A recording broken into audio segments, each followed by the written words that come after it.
ایک صحابی آئے، یا رسول اللہ میرا پڑوسی ہے، اس کی کھجور ایسے ٹیڑھی ہو کر میرے گھر میں چند اس کی شاخیں ہیں، ان پہ پھل لگتا ہے، وہ جو ٹوٹ کے گرتا ہے میرے بچے اٹھا لیتے ہیں، ہم غریب ہیں، وہ بھاگا بھاگا آتا ان کے منہ سے کھجور نکال لیتا ہے، اس کو کہیں کہ بچوں پر اتنی زیادتی نہ کرے۔ آپ نے اس کو بلایا، وہ منافق تھا، آپ نے اس سے فرمایا بھئی ایک سودا کرتے ہو؟ کہا جی کیا؟ کہا یہ کھجور مجھے دے دو اور اس کے بدلے جنت میں کھجور لے کے دوں گا۔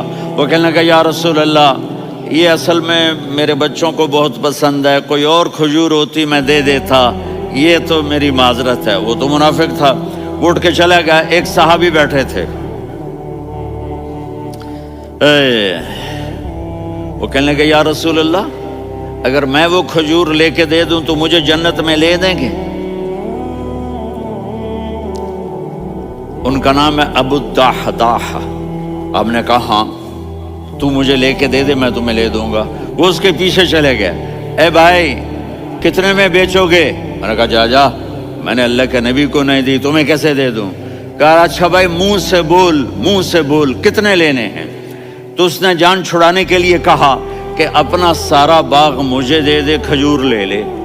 باغ میں 600 کھجوریں اور یہ کھجور کسی اور کو دینی ہے۔ تو کہتا ہے پکے ہو، پھرو گے تو نہیں؟ کہا میں پاگل ہوں، میں پھروں گا؟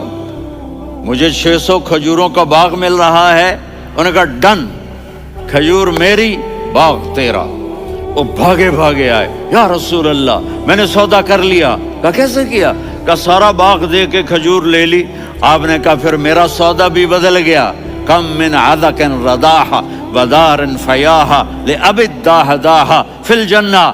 میرے ساتھی میں اپنی آنکھوں سے دیکھ رہا ہوں کہ اللہ نے تیرے لیے جنت میں ایک گھر نہیں محل بنا دیے سینکڑوں، اور ایک باغ نہیں ہزاروں باغ تیرے لیے تیار کر دیے۔ یہ ہے ایمان کی نشانی، یہ ہے محبت کی نشانی۔